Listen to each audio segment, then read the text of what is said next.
Shalom, and welcome back to day 281 of reading the Bible in 52 weeks. Ooh. Lord, teach me your paths. In Jesus' name I pray. Amen. Let's go. Today we're reading Matthew 22 through 24. Once more, Jesus spoke to them in parables. The kingdom of heaven is like a king who gave a wedding banquet for his son. He sent his servants to summon those invited to the banquet, but they didn't want to come. Again, he sent out other servants and said, "Tell those who are invited, see, I've prepared my dinner. My oxen and fattened cattle have been slaughtered, and everything is ready. Come to the wedding banquet." But they paid no attention and went away, one of his own farm, another to his business, while the rest seized his servants, mistreated them, and killed them. The king was enraged, and he sent out his troops, killed those murderers, and burned down their city.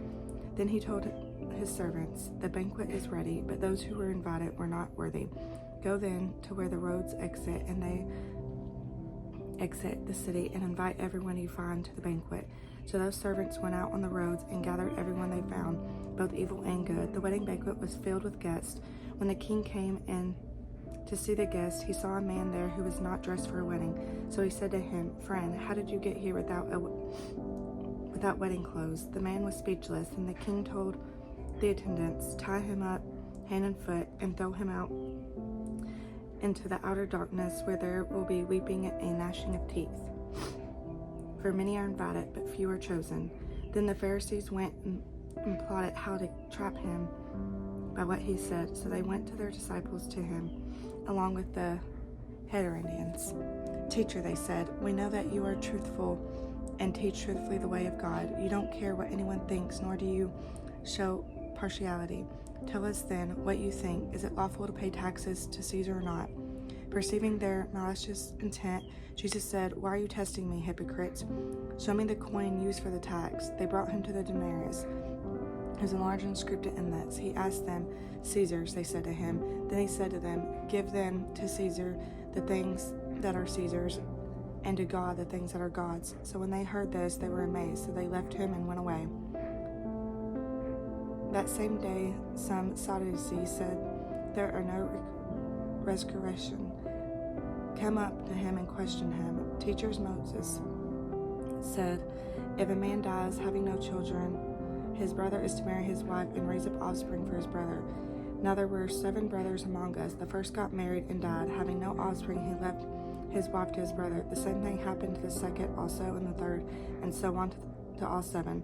Last of all, the woman died. In the resurrection, then, whose wife will be she of the 7? For they all had not married her." Jesus answered them, "You are mistaken, because you don't know the scripture of the power of God. For the resurrection, they neither marry nor are given in marriage, but are like angels in heaven. Now concerning the resurrection of the dead, haven't you read what was spoken to you by God? I am the God of Abraham and the God of Isaac and the God of Jacob. He is not the God of the dead, but of the living." And when the crowds heard this, they were astonished at his teaching. When the Pharisees heard that he had silenced the Sadducees, they came together, and one of them, an expert in the law, asked a question to test him. "Teacher, which command in the law is the greatest?" He said to them, "Love the Lord your God with all your heart, with all your soul, and with all your mind.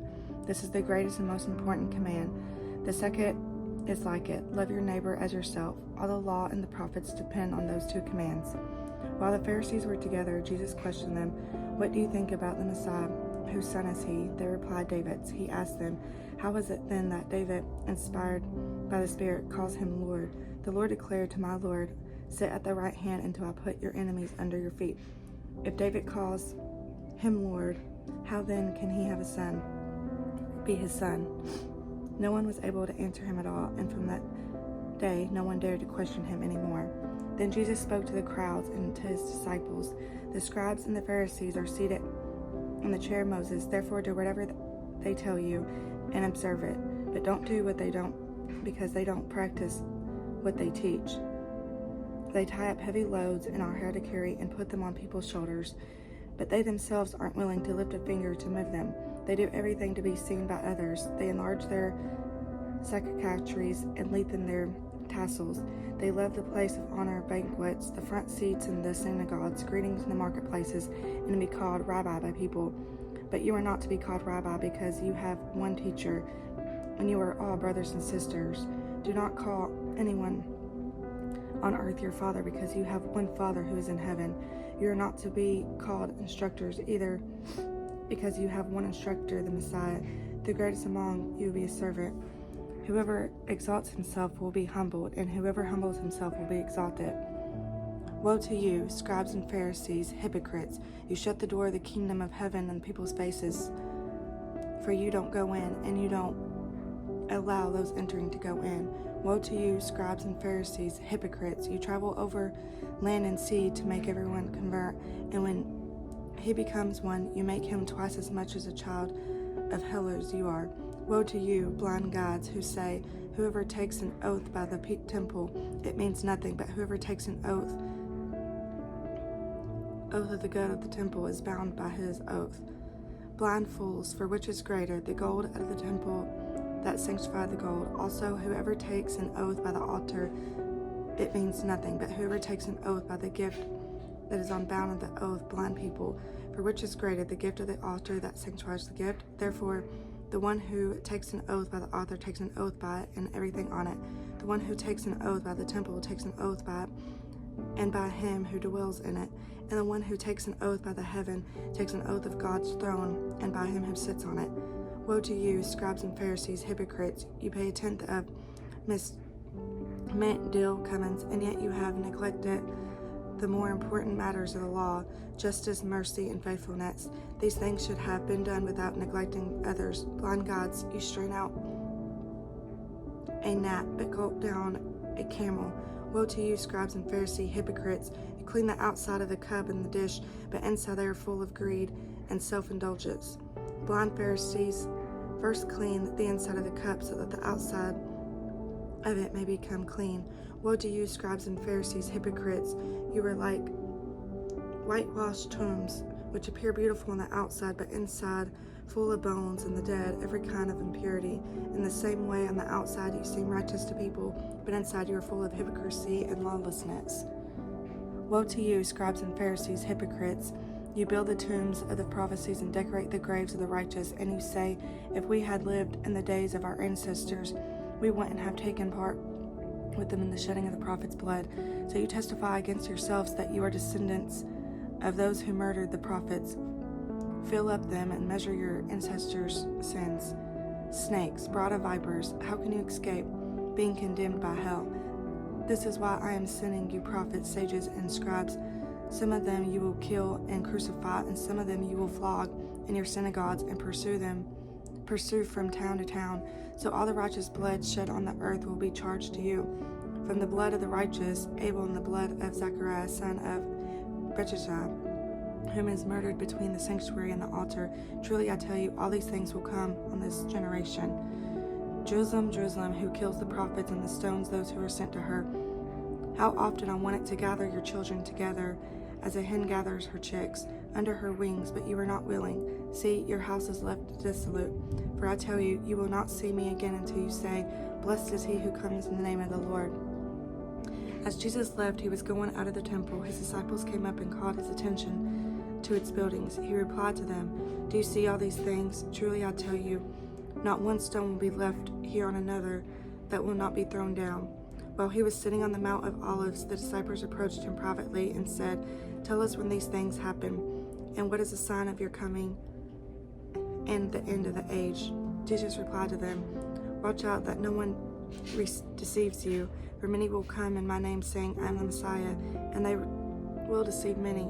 You are going to hear of wars and rumors of wars.